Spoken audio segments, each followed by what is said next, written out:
Welcome back to the State of the Nation 2026. My name is Faraz Patel, coming to you live from outside of City Hall in Cape Town. Joining me now, I'd like to welcome the Minister of Communications and Digital Technologies, Malatsi. Minister Malatsi, thank you so much for joining us. Much appreciated. Thank you for having me. Minister Malatsi, what are your expectations, especially from your portfolio, from President Cyril Ramaphosa for tonight? Well, from my expectations are around getting a clear directive from the president about the moves that we need to make around rationalizing our state-owned enterprises and making sure that we pursue private partnerships to, one, deal with the question around the financial sustainability of some of our key entities, be it the post office, be it the SABC, and a whole lot of our entities who face serious financial challenges in terms of their liquidity and their sustainability. And I'm expecting that there will also be, a sentiment shared around accelerating government's approach towards digital transformation, so that we keep up with all the other countries, particularly the focus around digital identity and some of the momentum that we are seeing there.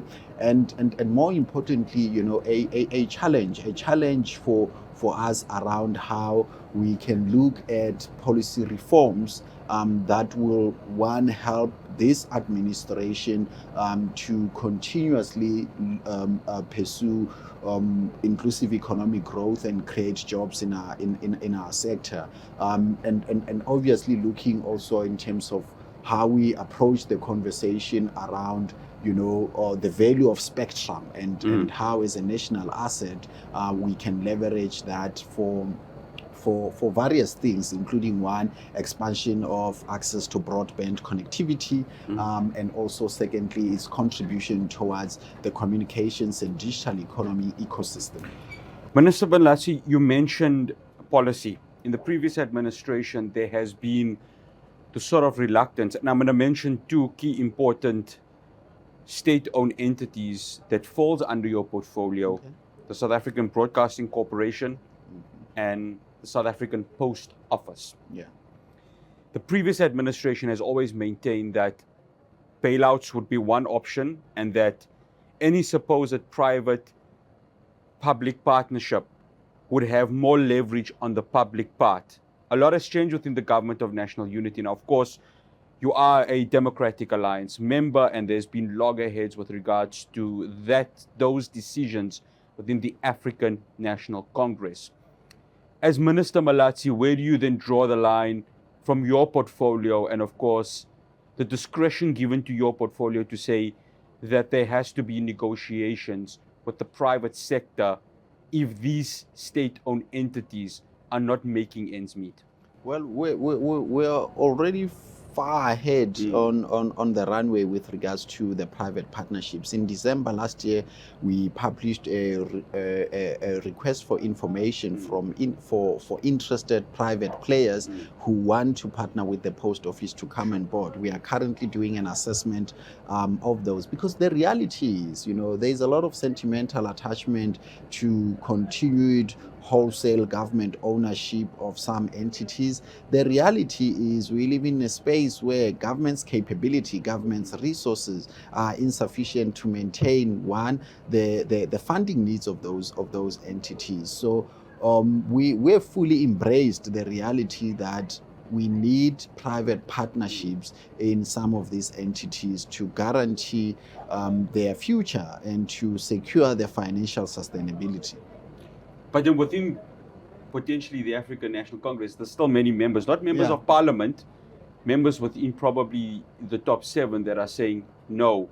There's still a sense of sustainability that can come from the public. So as Minister Solly Malatsi, what do you then say? Yeah, I mean, where do you draw the line and say sentiment does not work? Well, that sentiment has been proven to not work, right? Where are we now with the post office? It's currently under business rescue, and it's a result of the legacy of such decisions that have brought us in here. I think what is important is what the administration has identified as the priority. And the medium-term development policy statement, which is, the blueprint of this administration's plans, ambitions, and target, says it out clearly that we have to look at regulatory reform that can open up the space for public-private partnerships, and position our state-owned entities for commercialization in order to secure their sustainability. Minister Malatsi, I need to get one more question because I know you need to go. Sure.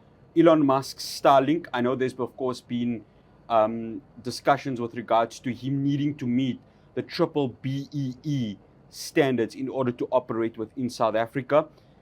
Speaking from the portfolio of communications and digital technologies, is that dead in the water, or can Elon Musk still make Starlink appear within South Africa, meeting the sort of requirements within the Constitution?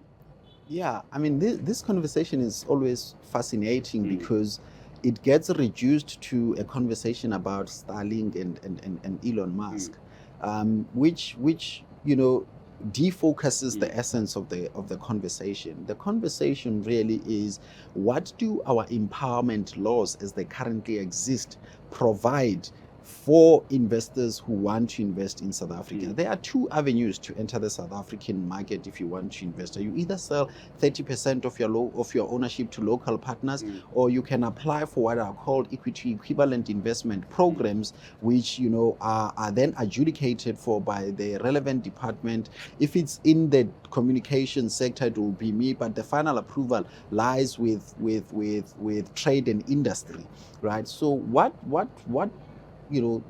I guess what is prompting your question is the policy directive that we issued late last year, to then say the ICT sector codes, which are a product of the Triple BE Amended Act, which recognizes equity equivalent investment programs as a pathway to enter the South African market, make for that. Whereas you also have the interesting dynamic wherein in 2021, ICASA introduced ownership regulations for individual license applications for telecommunications, which only focused which only limited ownership to 30% local ownership. And I've said, if we want regulatory,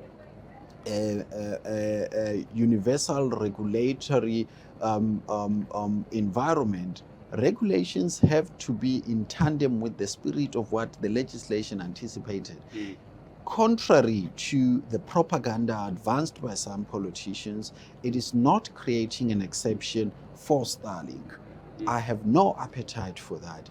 It is about a universal application of the empowerment of our laws to say that equity equivalent investment programs which focused on, and have particular requirements, one being enterprise development, being training and learning opportunities to a much more broader pool of people than a few individuals who would be beneficiaries of 30% shareholding in a particular company.